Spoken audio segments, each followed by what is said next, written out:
Hello students, अभी बहुत सारे स्टूडेंट्स को प्रॉब्लम आ रहा है इक्विवेलेंट मास फाइंड करने में। इक्विवेलेंट मास के लिए मैंने एक फॉर्मूला दिया था, देखो what is equivalent mass. Equivalent mass या फिर equivalent weight equals to molecular weight और एटॉमिक वेट जो भी होगा by number of electron gained और लॉस्ट। ठीक है, इससे इक्विवेलेंट मास हम लोग निकालते हैं। चलो एक एक एग्जांपल देखते हैं। सपोज कर लो कॉपर है Cu2+, ये गेन कर रहा है 2 इलेक्ट्रॉन और क्या बनाया, कॉपर, है ना।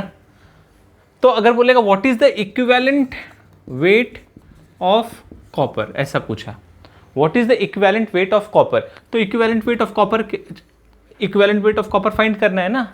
तो हमारा जो फॉर्मूला है इसको लगाओ, मॉलिक्यूलर वेट और एटॉमिक वेट। तो सिंस दिस इज एटम, सो इसका एटॉमिक वेट जो होगा that is 63.5 bye number of electron gained और लॉस्ट। ये जो है कॉपर बनने के लिए Cu2+ से ये कॉपर बना है, तो Cu2+ ने कितना इलेक्ट्रॉन गेन किया, 2/2। बस हो गया, दैट इज इक्विवेलेंट मास। जो भी निकालो 31.75 जो भी आएगा, this is the equivalent mass of copper. ठीक है, अगर मान लो सेम चीज, अगर Cu+ रहता, इलेक्ट्रॉन गेन करके Cu बनाता, अगर ये क्यूप्रस आयन होता, दिस इज क्यूप्रिक आयन, अगर ये क्यूप्रस आयन होता, इलेक्ट्रॉन लेकर के कॉपर डिपॉजिट कर रहा होता, इस केस में इक्विवेलेंट वेट क्या फाइंड करेंगे, equivalent weight will be 63.5 atomic weight by कितना इलेक्ट्रॉन गेन और लॉस जो भी हुआ है, कितना हुआ, एक ही हुआ है ना, तो बाई 1, तो यहाँ पे 63.5 होता। तो इक्वेशन अगर तुमको लिखना आ गया, कैथोड पे क्या रिएक्शन हो रहा है, एनोड पे क्या रिएक्शन हो रहा है, तुमको खुद ब खुद पता चल जाएगा how to find the equivalent mass. ठीक है, चलो और 2-3 कर लेते हैं। हाँ, ये हो गया ना, लिख लो इसको। बहुत सिंपल इक्विवेलेंट मास फाइंड करना। और देख लो, अगर हमको बोला है क्लोरीन है, मान लो Cl- है। हाँ, ये क्या करेगा, एक इलेक्ट्रॉन लॉस करके क्या बनाएगा, Cl। बोलेगा इक्विवेलेंट वेट ऑफ क्लोरीन निकालो, क्लोरीन। तो सबसे पहला ये बात समझो, स्टेबल कंपाउंड के बारे में बात करना होगा। Chlorine atom is not stable. किस फॉर्म में स्टेबल होता है, Cl2 लिबरेट होता है ना, लिबरेट तो Cl2 होता है, ऐसे तो नहीं। तो ये Cl2 होने के लिए ये 2 और ये 2 होगा, समझो इसको, ये Cl2 होने के लिए ये इस तरह से होगा। तो इक्विवेलेंट वेट ऑफ क्लोरीन क्या होगा, ये क्या है, molecule. Now this is what, molecule Cl2। तो मॉलिक्यूलर वेट कितना होगा, 35.5 मल्टीप्लाइड बाई 2, ये उसका मॉलिक्यूलर वेट हो गया, डिवाइडेड बाई क्या होगा, नंबर ऑफ इलेक्ट्रॉन गेन्ड और लॉस्ट कितना है, 2। तो इक्विवेलेंट मास कितना है, 35.5। अच्छा, अगर बोला सोडियम, एक ऐसा रिएक्शन है Na+, एक इलेक्ट्रॉन गेन कर रहा है, सोडियम बनाया, सपोज कर लो ऐसा कोई रिएक्शन है। बोला what is the equivalent weight of sodium, तो इक्विवेलेंट वेट ऑफ सोडियम क्या आएगा, equivalent mass of sodium will be what, ये एटम है, ये स्टेबल भी एटम में ही होता है, तो 23 atomic weight by number of electron gained और लॉस्ट कितना है, 1, तो 1, तो 23 is the equivalent mass. So simple है ना। अच्छा, अभी नंबर ऑफ ग्राम इक्विवेलेंट, इसके बाद नंबर ऑफ ग्राम इक्विवेलेंट। तुम लोग ना ये खुद से एक बार ट्राई कर लो, 2-3 करके समझ में आ जाएगा, फिर जो डाउट होगा मुझे बताना। फिर हम लोग एक और टर्म आया था, नंबर ऑफ ग्राम इक्विवेलेंट कैसे फाइंड करते हैं, है ना। नंबर ऑफ ग्राम इक्विवेलेंट निकालते हैं। नंबर ऑफ ग्राम इक्विवेलेंट का फॉर्मूला क्या है, number of gram equivalent is equal to given mass by equivalent mass, given mass by equivalent mass. ठीक है, given mass by equivalent mass. Suppose कर लो sodium का ही केस पकड़ते हैं, ये वाला केस को ही पकड़ते हैं। What is the equivalent mass of sodium, 23 find किया हमने। इक्विवेलेंट मास ऑफ सोडियम कितना, 23 ना, याद रखो, जो मैं लिख दे रहा हूँ यहाँ पे, equivalent mass of sodium is कितना, 23, है ना, हमने लिख दिया। चलो याद रखना इस चीज़ को। अगर हमारे पास बोल दिया ये सोडियम है, ये सोडियम मेटल है, इसका मास है 46 ग्राम। ये जो सोडियम का मेटल है इसका मास कितना है 46 ग्राम। तो नंबर ऑफ ग्राम इक्विवेलेंट क्या होगा ये फाइंड करने अगर तुमको बोलता है find the number of gram equivalent, तो number of gram equivalent will be what, कितने में 46 ग्राम में, 46 ग्राम सोडियम में नंबर ऑफ ग्राम इक्विवेलेंट बताना है। तो number of gram equivalent will be what, given mass कितना है 46 बाय इक्विवेलेंट मास, सोडियम का इक्विवेलेंट मास कितना है 23 मतलब 2। तो नंबर ऑफ ग्राम इक्विवेलेंट कितना आया 2।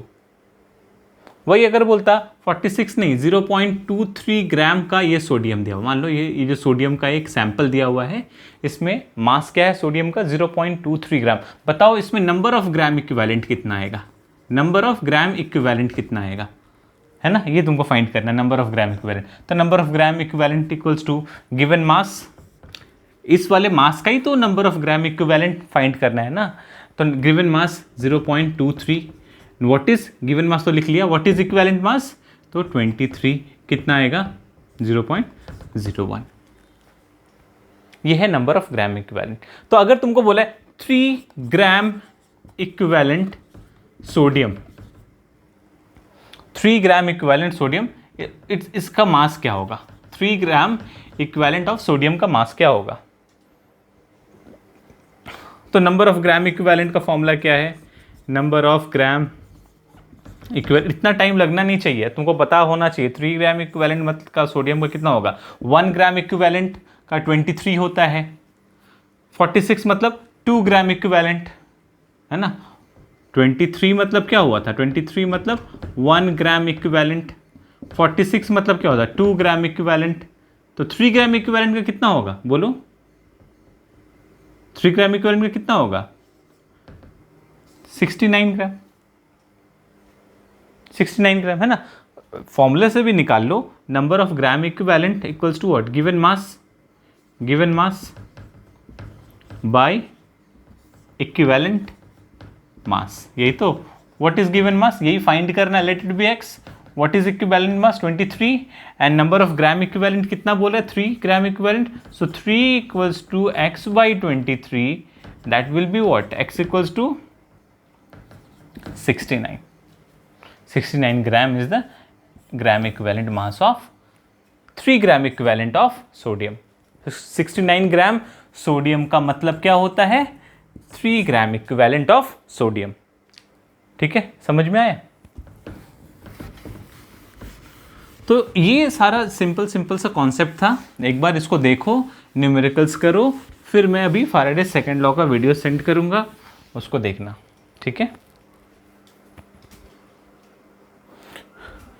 एक और इंपॉर्टेंट फॉर्मूला बताने जा रहा हूं, तुम देख लो, number of gram equivalent equals to Q by 96500, ये भी होता है, कैसे Q by 9650 कैसे होगा, तो number of gram equivalent equals to given mass by equivalent mass, given mass का formula W equals to what, according to first law W equals to ZIT, लिख सकते हैं ना W इक्वल्स टू ZIT, या फिर IT को हम लोग Q बोल सकते हैं, तो W equals to Z and Q by E, and Z equals to how much sir, Z equals to E by 96500, ये Z की जगह पे हमने लिख दिया Q, और ये E तो रहेगा ही ना E, ये किसके बारे में लिखा हमने, ये Z का है, तो ये E कैंसिल होगा, तो Q बाई 96500, तो आ गया number of gram equals to Q by 96500। अच्छा, व्हाट इज Q, चार्ज, 96500 भी चार्ज था, 1 फैराडे चार्ज, तो अगर ये डिवाइड करोगे तो कितना मोल फैराडे चार्ज आएगा, 1 मोल फैराडे ना 2 मोल फैराडे, ये आता है। And number of gram equivalent solution chapter में हमने पढ़ा था, इसका एक और फॉर्मूला था, normality of the solution multiplied by volume in millilitre into 10⁻³ अगर लीटर में दिया है तो simply normality into volume in litre, बस हो जाएगा। तो ये फॉर्मूला याद रखना, ये फॉर्मूला याद रखना जरूर, यहाँ पे ये वाला number of gram equivalent equals to ये वाला नया मिला होगा तुमको, इसको जरूर याद रखना। ठीक है, और भी एक इंपॉर्टेंट कॉन्सेप्ट बताऊंगा अभी।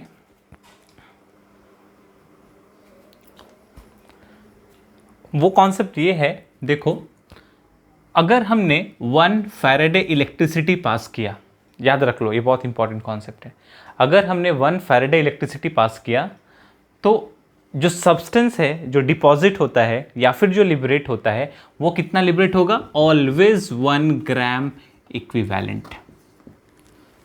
ऑलवेज, ये बात हमेशा याद रखो। 1 फैराडे इलेक्ट्रिसिटी पास करने से अगर कोई सब्सटेंस डिपॉजिट हो रहा है तो वो कितना होगा? 1 gram equivalent. Always always. Suppose कल हमने 2 फैराडे इलेक्ट्रिसिटी पास किया है तो कितना ग्राम इक्विवेलेंट सब्सटेंस डिपॉजिट होगा? 2 ग्राम इक्विवेलेंट। अगर हमने 0.1 फैराडे इलेक्ट्रिसिटी पास किया है तो सब्सटेंस कितना डिपॉजिट होगा? 0.1 ग्राम इक्विवेलेंट। ठीक है, या फिर उल्टा बोलो, 1 ग्राम इक्विवेलेंट सब्सटेंस अगर डिपॉजिट होता है, 1 ग्राम इक्विवेलेंट अगर सब्सटेंस डिपॉजिट होता है तो कितना इलेक्ट्रिसिटी चाहिए होगा? 1 फैराडे ऑफ चार्ज चाहिए होगा। अगर 2 ग्राम इक्विवेलेंट अगर किसी का डिपॉजिट करना है तो कितना फैराडे इलेक्ट्रिसिटी चाहिए होगा?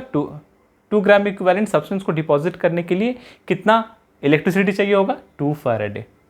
0.1 ग्राम इक्विवेलेंट के लिए 0.1 फैराडे। ठीक है, फॉर एग्जांपल बोला कितना इलेक्ट्रिसिटी लगेगा हमको on depositing 46 gram sodium from NaCl, molten NaCl अगर बोल दिया है ना, मोल्टेन NaCl से हमें 46 ग्राम सोडियम डिपॉजिट करना है तो कितना इलेक्ट्रिसिटी लगेगा, कितना चार्ज लगेगा, है ना? उतना देखना ही नहीं है। 46 ग्राम सोडियम मीन्स इसका, चलो नंबर ऑफ ग्राम इक्विवेलेंट निकालो। Number of gram equivalent equals to given mass by sodium का इक्विवेलेंट मास कितना था? 23। तो कितना है number of gram equivalent? 2। So 2 gram equivalent के लिए कितना इलेक्ट्रिसिटी चाहिए होगा? 2 फैराडे, मतलब 2 × 96500 कूलम्ब। 2 ग्राम इक्विवेलेंट के लिए 2 फैराडे इलेक्ट्रिसिटी चाहिए होगा, ये कूलम्ब। ये बहुत ही शॉर्ट ट्रिक है, इससे तुम बहुत सारे क्वेश्चंस को इजीली कर लोगे। जैसे मैं एक एग्जांपल बता रहा हूं तुमको।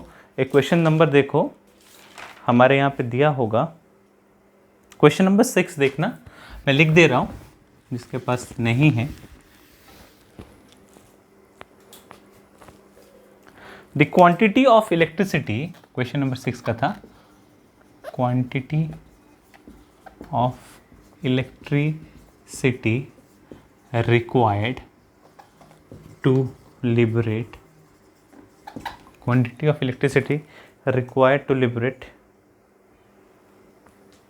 0.01 gram equivalent of substance at electrode will be option number A 96500 coulomb, 965 coulomb, 9650 coulomb, number T 96.5 coulomb, ऐसा दिया हुआ है तुमको। ठीक है, बताओ आंसर क्या होगा? तो 1 ग्राम इक्विवेलेंट के लिए, 1 ग्राम इक्विवेलेंट किसी भी सब्सटेंस को डिपॉजिट करने के लिए कितना फैराडे इलेक्ट्रिसिटी चाहिए? 1 फैराडे। ठीक है, तो 0.01 ग्राम इक्विवेलेंट को डिपॉजिट करने के लिए 0.01 फैराडे चाहिए। 0.01 फैराडे मतलब क्या हो? 0.01 मल्टीप्लाइड बाई 96500, मतलब कितना आएगा? 965 कूलम। तो ऑप्शन नंबर बी। ठीक है, एकदम इजी सा कॉन्सेप्ट है ये। लिख लो इसको, लिख लो जल्दी से, वीडियो पॉज करके लिख लो।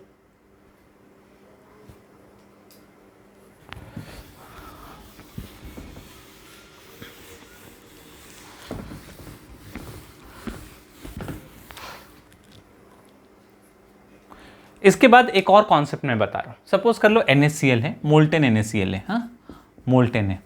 इसका बोला इलेक्ट्रोलाइसिस करके प्रोडक्ट बताओ। NaCl मोल्टेन का इलेक्ट्रोलाइसिस करो और प्रोडक्ट बताओ। चलो देखते हैं हम लोग। NaCl मोल्टेन है तो Na+ एंड Cl-। ठीक है, एनोड पे रिएक्शन क्या होगा? एनोड पे एनायन जाएगा, Cl- एक इलेक्ट्रॉन लॉस करेगा, क्या बनाएगा Cl, बट Cl तो Cl के फॉर्म में स्टेबल रहता नहीं है, तो ऐसा Cl प्लस Cl मिलकर के Cl2 बना देगा, है ना, ये बनेगा, है ना। तो ये जो हम लोग डायरेक्टली इसको दो स्टेप में कर सकते हैं, या फिर डायरेक्टली हम लोग इसको जब करते करते प्रैक्टिस होगा तो क्या कर सकते हैं इसको। अच्छा मैं इसको बता रहा हूँ फिर से, Cl ना, मतलब ये वाला Cl मान लो यहाँ से आया, तो ये Cl के लिए भी एक और रिएक्शन इस तरह से हुआ होगा, है ना, इस तरह से हुआ होगा, तभी तो ये Cl और ये Cl मिलकर के आया होगा। तो एक्चुअली में यही वाला रिएक्शन 2 बार हुआ है, इसलिए हम लोग इसको 2 बार कर देंगे, तो ये Cl2 हो जाएगा, ये 2 and 2 इस तरह से हो जाएगा, है ना। कैथोड पे क्या रिएक्शन होगा, कैथोड पे Na+ एक इलेक्ट्रॉन गेन करेगा और क्या बनाएगा Na। अगर नेट रिएक्शन लिखना है हमें, इसका नेट रिएक्शन लिखना है, तो नेट रिएक्शन क्या होगा, तो हमें एक बात याद रखना, क्योंकि इलेक्ट्रिसिटी, अच्छा पहले वाले एनोड में देखो 2 mole of electron, 2 mole of electron मतलब क्या, 2 मोल ऑफ इलेक्ट्रॉन मतलब क्या, 2 फैराडे, 1 मोल ऑफ इलेक्ट्रॉन मतलब क्या, 1 फैराडे। बट एक ही सेल से ये जो NaCl है, ये तो मान लो ये मोल्टेन NaCl है, ये एक एनोड हुआ, ये कैथोड हुआ, हमने इलेक्ट्रिसिटी पास किया, ठीक है। तो यहाँ पे Na+ है, Cl- है, ठीक है। अब तुम बताओ, ऐसा थोड़ी ना है एनोड पे 2 फैराडे इलेक्ट्रिसिटी जाएगा एंड कैथोड पे 1 फैराडे इलेक्ट्रिसिटी जाएगा, ऐसा तो नहीं है, दो पूरे सेल में same amount of electricity pass होगा। इसलिए हम लोग क्या करते हैं, हमेशा इस वाले जब भी नेट रिएक्शन लिखते हैं, सो दैट ये जो इलेक्ट्रॉन्स है ये दोनों सेम हो जाए और कैंसिल हो जाए, दोनों को इलेक्ट्रॉन्स को, मतलब कि दोनों के इलेक्ट्रिक चार्ज को सेम करना पड़ेगा, इसलिए इस पूरे को मल्टीप्लाई किससे करना पड़ेगा, 2 से। तो ये क्या आ जाएगा, मैं डायरेक्टली यही कर रहा हूँ, 2 ये 2 यहाँ पे 2 सोडियम इस तरह से आएगा, है ना, ठीक है। तो अब दोनों को ऐड कर दो, तो 2Na+ प्लस 2Cl-, ये इलेक्ट्रॉन कैंसिल होगा, 2Na प्लस Cl2 इस तरह से नेट रिएक्शन हम लोग लिखते हैं, ठीक है। अच्छा अभी एक बात बताओ, एनोड पे क्लोरीन कितना डिपॉजिट हुआ है, एनोड पे कितना क्लोरीन, चलो हम लोग दिखते हैं, हाँ एनोड पे कितना डिपॉजिट हुआ है, जगह है दिख रहा है ना, एनोड पे कितना डिपॉजिट हुआ है एंड कैथोड पे कितना डिपॉजिट हुआ है, सब्सटेंस जो भी है, एनोड पे क्लोरीन कितना लिबरेट हो रहा है एंड कैथोड पे कितना सोडियम डिपॉजिट हो रहा है, हम लोग देखते हैं। तो एक बात शॉर्ट ट्रिक, हमने क्या बोला था, 2 फैराडे इलेक्ट्रिसिटी पास कर रहे हैं, 2 फैराडे, तो क्लोरीन कितना डिपॉजिट होगा या फिर लिबरेट जो भी होगा, 2 ग्राम इक्विवेलेंट होना चाहिए, देख लेना ये मैच करेगा। यहाँ पे भी 2 फैराडे इलेक्ट्रिसिटी पास कर रहे हैं, तो यहाँ पे कितना होगा डिपॉजिट, 2 फैराडे इलेक्ट्रिसिटी पास कर रहे हैं किसमें, कैथोड में, तो कितना होगा 2 ग्राम इक्विवेलेंट, इसका भी लिबरेट होगा। तो एक बात याद रखो, always in an electrolytic cell, तो substance liberated or deposited at anode will be equal to substance liberated or deposited at cathode, but always in terms of gram equivalent, क्यों, क्योंकि हमने एक सेल में कैथोड पे जो इलेक्ट्रिसिटी है anode पे भी वही इलेक्ट्रिसिटी है, मतलब कैथोड पे जितना चार्ज पास करेंगे एनोड पे भी उतना ही चार्ज पास करेंगे। फॉर एग्जांपल दिस सेल, इस सेल में क्या है, हमने एनोड पे कितना इलेक्ट्रिसिटी पास किया है, 2 मोल्स ऑफ इलेक्ट्रॉन, मतलब 2 फैराडे, कैथोड पे भी 2 फैराडे, तो 2 faraday electricity 2 gram equivalent substance deposit करेगा, 2 faraday electricity 2 gram equivalent substance deposit करेगा, है ना। तो एनोड पे भी 2 ग्राम इक्विवेलेंट डिपॉजिट होगा क्योंकि 2 फैराडे इलेक्ट्रिसिटी पास हुआ था, कैथोड पे भी 2 ग्राम इक्विवेलेंट सब्सटेंस डिपॉजिट करेगा because 2 faraday electricity has been passed, ठीक है। तो दोनों में ही सेम इलेक्ट्रिसिटी पास होगा, that's why the amount of substance liberated at anode will be equal to amount of substance deposited at cathode, but in terms of gram equivalent. So can we write anode पे number of gram equivalent at anode will be equals to number of gram equivalent at cathode, लिख सकते हैं हम लोग, ये बहुत ही important ये भी कॉन्सेप्ट है, इससे भी हम लोग करेंगे। क्वेश्चन नंबर 13 हमारे नोट्स में दिया हुआ है, क्वेश्चन नंबर 13 देखना, बहुत ही इंपॉर्टेंट कॉन्सेप्ट, इसी कॉन्सेप्ट से करेंगे, बहुत शॉर्ट ट्रिक में करेंगे, ये वाला याद रखना। हाँ अच्छा, अब एक और बात यहाँ पे बताओ तो, क्लोरीन कितना डिपॉजिट हो रहा है, क्लोरीन कितना लिबरेट हुआ है बताओ ना। 35.5 मल्टीप्लाइड बाई 2 इतना लिबरेट हुआ है। सोडियम कितना लिबरेट हुआ है, तो 2 इंटू इसका एटॉमिक मास कितना होता है 23 सोडियम। ठीक है, तो चलो हम लोग साइड में लिख लेते हैं। इस वाले इलेक्ट्रोलाइटिक सेल में क्लोरीन कितना लिबरेट हो रहा है, 35.5 मल्टीप्लाइड बाई 2 इतना लिबरेट हो रहा है। सोडियम कितना लिबरेट हो रहा है, कितना डिपॉजिट हो रहा है, 2 इंटू 23 इतना डिपॉजिट हो रहा है। ठीक है, अब चलो यहां से चेक करते हैं हम लोग। 2 फैराडे इलेक्ट्रिसिटी पास किया था एनोड पे एंड 2 फैराडे इलेक्ट्रिसिटी पास किया था कैथोड पे, दोनों तो सेम ही होगा ना। तो 2 फैराडे से 2 ग्राम इक्विवेलेंट सब्सटेंस लिबरेट या फिर डिपॉजिट होना चाहिए। तो क्लोरीन का 2 ग्राम इक्विवेलेंट मतलब 2 ग्राम इक्विवेलेंट ऑफ क्लोरीन, मतलब क्लोरीन का इक्विवेलेंट मास कितना होता था 35.5, तो 1 ग्राम इक्विवेलेंट का मास कितना था क्लोरीन का 35.5, तो 2 ग्राम इक्विवेलेंट का कितना होगा 2 इंटू 35.5, मिल गया।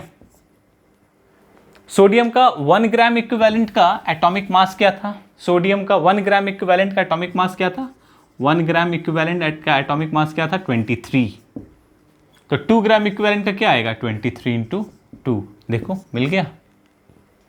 तो ये है कॉन्सेप्ट, तुमको घुमा करके सब एक जगह पे अगर कॉन्सेप्ट क्लियर है तो तुमको आराम से मिल जाएगा।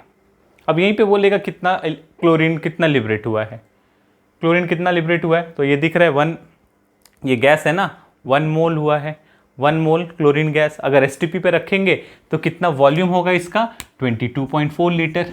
अगर ये रिएक्शन मीडियम जो है एसटीपी पे रखेगा तो ये क्लोरीन कितना लिबरेट होगा, क्योंकि ये 1 मोल है, 1 मोल है तो 1 मोल का एसटीपी पे वॉल्यूम क्या होता है 22.4 लीटर, है ना। तो सारा चीज़ इंटरकनेक्टेड है, तुमको एक बार खुद से कॉपी में लिखते जाओ, जो प्रॉब्लम हो फिर से पूछो, लिखते जाओ, ये लिख करके प्रैक्टिस करोगे बहुत ही ईजी होगा। इसी कॉन्सेप्ट पे हम लोग क्वेश्चन नंबर 13 करेंगे, आगे के वीडियोज़ में देखना, इसी कॉन्सेप्ट में क्वेश्चन नंबर 13 करेंगे। ठीक है स्टूडेंट्स, चलो फिर से बताना कोई डाउट हो तो।